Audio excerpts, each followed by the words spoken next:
an equal command over our legion. I say that's good. I'm not surprised since Marius joined us in Judea. He and Salidas are inseparable. Salidas is a born organizer, but no one is as bold as Marius. You're right. Salidas would be slain in that skirmish last week. And Amore found himself between him and that bandit he was fighting. And Jove be thanked that Marius was only wounded in the hand. And nobody cheats has been better than Marius. Remember when we were all put unawares in that sandstorm? Marius kept on riding up and down the lines, making sure that not one soldier was lost, and keeping us all from losing hope. Don't forget that long journey through the mountains when our rations ran low.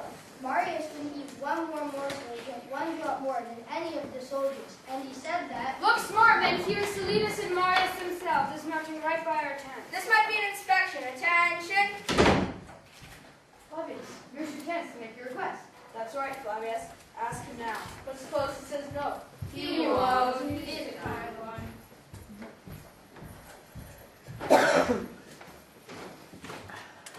Hail Caesar! Hail Caesar! Men of the 10th region, I hereby announce to the Nero Caesar, Pontifex and Jupiter, that from this day forth the command will be shared between me, Salidas Napoleon, and Marius Tellus. To celebrate the promotion of Marius Tellus, we will double tonight's rations of meat and wine. Yeah! Your new commander will be ready to hear any complaints that you need to be readdressed. Hail Caesar, sir. Hail Caesar! Sir, your excellency, I would like to request your leave to return to Rome for 1 month. You know the regulations, soldier. Only officers are granted leave of absence in the provincia. Yes, sir, I know, but... Begging your pardon, sir, his wife had just grown dreadfully ill, and there was no one to help her or care for the children. Your wife? You left your wife in Rome? Yes, sir, and... That poor woman. Soldiers should be bachelors, not only helpless, defenseless ladies that back home that have to fend for themselves. Oh, that poor, dear woman. As I've said, regulations do qualify that only officers are granted leaves of absence. However, as part of the ceremony attendant on my promotion, I'm so moved as to take the exceptional measure of granting your request. I will have a junior officer draft a letter providing with an escort to the port of Alexandria, and from thence you will have passage to the first ship bound for Rome. 3 cheers for Marius Tellus! Hip hip hooray! Hip hip hooray! Hip hip hooray! But is this what you call tanks of the Roman army? It looks like it's been hit by a sandstorm. Get those tanks fully pitched on the double. All you Roman soldiers are barbarian water boys. Let's see tanks that the emperor would be proud of. On the double now. On the double. Sir, yes, sir!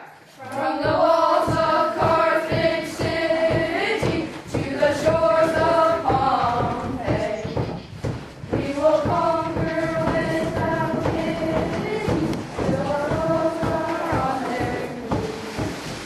We will lose and we will plunder, pull our thousands from their homes. Let the world reap well and wonder, where the legionaries of Rome. Ha, that's not my boy. There are times when I simply can't fathom you, Marius. You're either as tough as tempered stone, or soft and yielding as hammered gold. On the field, you have the sinews of a lion, but surrounded by the weak and wounded, you have the heart of a woman. And now you've made extra work for me. I had to write a letter to the Senate, including your request for a camp for the weak and wounded. As far as Rome is concerned, only a man who can fight is worth looking after. I'm sorry to have caused you such trouble, sir. Don't call me sir anymore, my boy. We're co-commanders now and equal in every way. As much as I admire the uniformity of every legion, of every battalion, of every soldier in the Roman army, it is refreshing to have an officer as unique as you. Truer words were never spoken.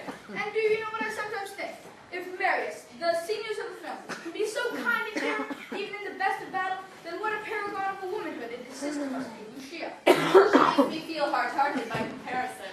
Ha ha, my boy, you're a modest one. There have been times when I've watched you in a pensive mood, staring in awe at the sun shining over the Judean hills, or watching the stars shining over the Jordan River Valley.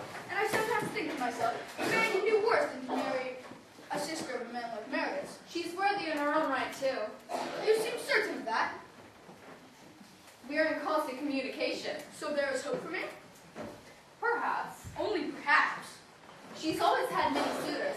But none who are Roman general. No, but there usually was a senator or two. When you return to Rome, will you speak on my behalf? I only speak with the Salidas I know, and praise comes dripping from my lips. But Lucia is a fickle girl, and may delight in keeping you in suspense. I'm ready to wage a campaign for your sister that will put Caesar's conquest of Gaul to shame. I know little of Russia or eloquence, but I'll let her read my heart. After I've softened up her vanguard of resistance, I'll summon up all the sweetness I can master, and lay siege upon her love until she surrenders. Cave cum amore, tu unquam bellum sum seris. Never declare war on Cupid. Not unless you have good allies, and I now look upon you as an ally who she is hurt. Good night. Oh, dear goddess Fortuna, my manly conscience must stand moved, but my woman's heart will well nigh burst with joy. It will be best, however, for Lucia not to give way to Silius's loving assaults. For no man values well which is won too easily. No, she shall skillfully resist, prolong the siege, and surrender only when Silius and Silius is all but given up the battle. I will have this letter sent to Rome. Pernicus! Pernicus! Pernicus! Oh, where has the sluggard gone off to now? Pernicus!